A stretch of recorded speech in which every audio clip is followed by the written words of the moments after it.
এক বনে ছিল তিন চাষি, টোনা, কবুতর আর তোতা। তারা তিন বন্ধু একটা বড় জমিতে বেগুন চাষ করে অর্থ উপার্জন করে। এখন গাছের পরিচর্যা করার সময়, তাই এক বন্ধু টোনা বেগুনের জমিতে পানি দিচ্ছে, কবুতর গাছের গোড়ায় আগাছা পরিষ্কার করছে, আর এক বন্ধু তোতা জমিতে কীটনাশক দিচ্ছে। বৃষ্টি হওয়ার তো দেখছি কোনো নামই নেই। আমি জমিতে পানি না দিলে তো বেগুনের গাছগুলো মরেই যাবে। কিন্তু দেখো, কারো এদিকে কোনো খেয়ালই নেই। হ্যাঁ টোনা, আমি কি এখানে খেলা করছি নাকি? আমি যে এখানে আগাছাগুলো পরিষ্কার করছি সেটা তো কারো চোখেই পড়বে না। কবুতর, তুই না হয় আগাছা পরিষ্কার করছিস, কিন্তু তোতা কি করছে শুনি?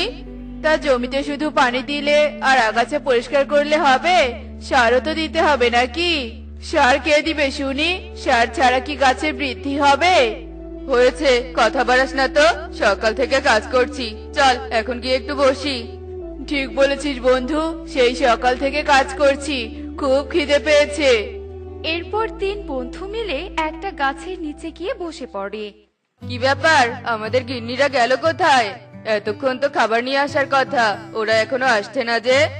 ও নিয়ে তোরা চিন্তা করিস না, ওরা ঠিক চলে আসবে।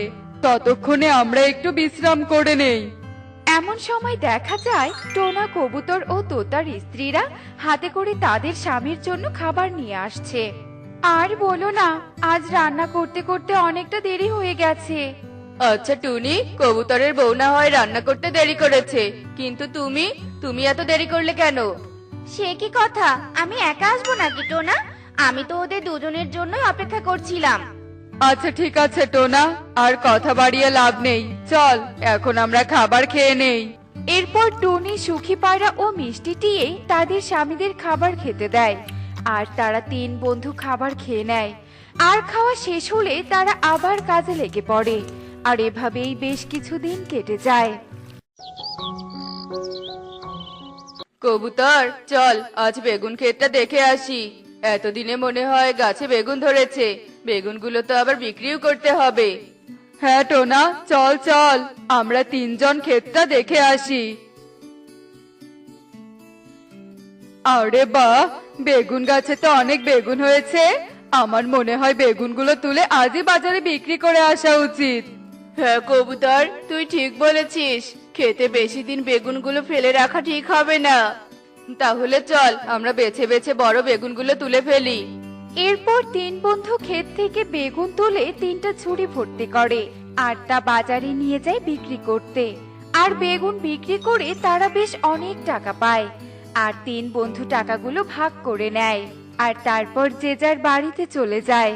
এই নাও গিন্নি, আজকের পরিশ্রমের টাকা। ও মা, আজ তো তুমি অনেক টাকা পেয়েছো। যাই, টাকাগুলো আলমারিতে রেখে দেই। হ্যাঁ, সাবধানে টাকাগুলো রেখে দাও, আর উল্টো পাল্টা খরচ করো না। টাকা জমিয়ে ভাবছি একটা 3 ফসলি জমি কিনবো। তাহলে তো আমরা ধনী পাখি হয়ে যাব টোনা, আমাদের অনেক বড় বাড়ি হবে, তাই না গো বলো? টুনি, ছেঁড়া কাঁথায় শুয়ে আমি লাখ টাকার স্বপ্ন দেখি না। যেদিন লাখ টাকা উপার্জন করতে পারবো সেদিন ওই নিয়ে আলোচনা করব। এখন আমার খিদে পেয়েছে, আমাকে খেতে দাও তো। আচ্ছা ঠিক আছে, আমি তোমাকে খেতে দিচ্ছি। এভাবেই কয়েক মাস কেটে যায়, আর একদিন টুনির মনে একটা চিন্তা আসে। এত টাকা জমিয়ে কি হবে যদি উপভোগী করতে না পারি? আমার নিজের কোনো শখ আহ্লাদ নেই নাকি? হ্যাঁ, আমি আজকেই স্বর্ণের দোকানে যাব আর একটা গলার হার কিনে আনবো। যা হবে তা পরে দেখা যাবে। এসব কথা ভেবে টুনি স্বর্ণের দোকানে যায় আর একটা গলার হার কিনে নিয়ে আসে। আর তা দেখে সুখী পায়রা ও মিষ্টি টিয়ে বলতে থাকে, ও মা টুনি, তোর হারটা তো অনেক সুন্দর হয়েছে, তোকে খুব সুন্দর মানিয়েছে। তা কবে কিনলি রে?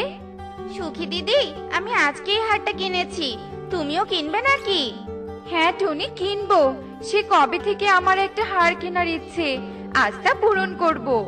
তবে আমিও কিনবো।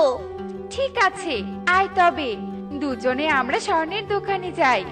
এরপর সুখী পায়রা ও মিষ্টি টিয়ে স্বর্ণের দোকানে যায় আর দুটো হার কিনে নিয়ে বাড়িতে আসে।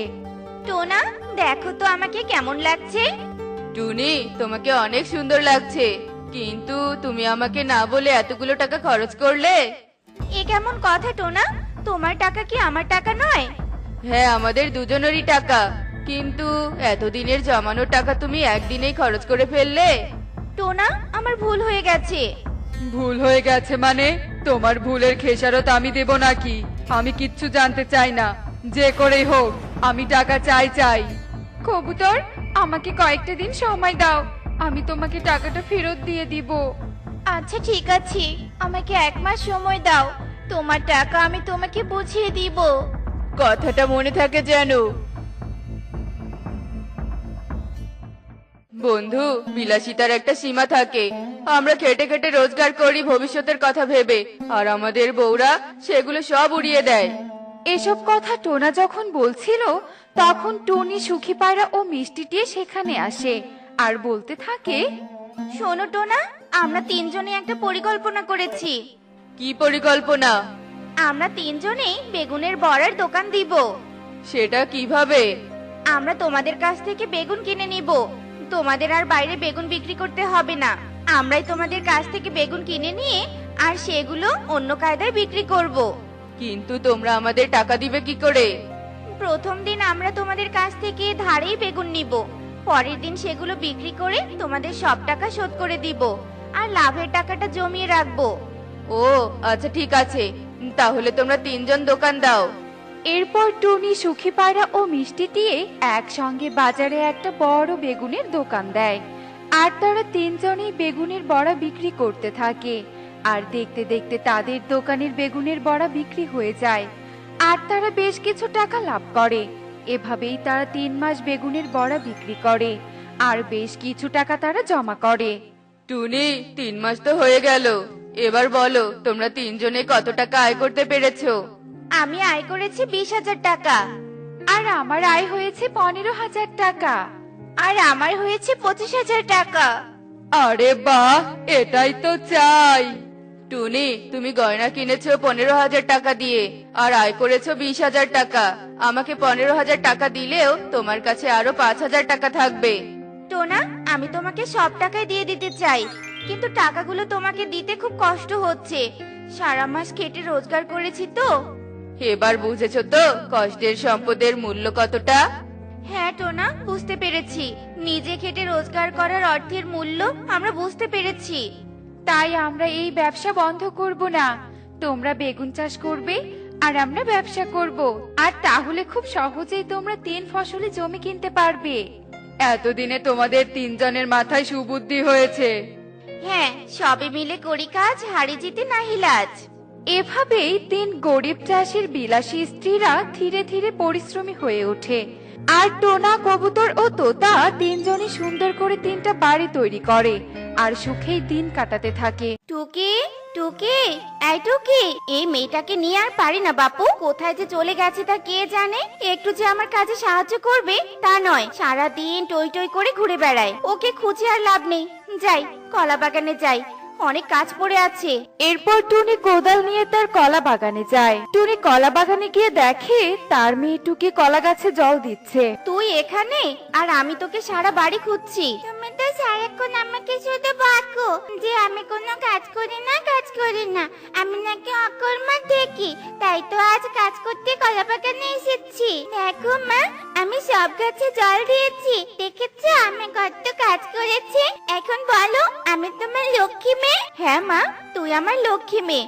আমার মেয়েটা কত কাজ করেছে, কিন্তু একদিন কাজ করলে হবে? হ্যাঁ, প্রতিদিন করতে হবে, বুঝেছো? তবেই তো লক্ষ্মী মেয়ে হতে পারবে।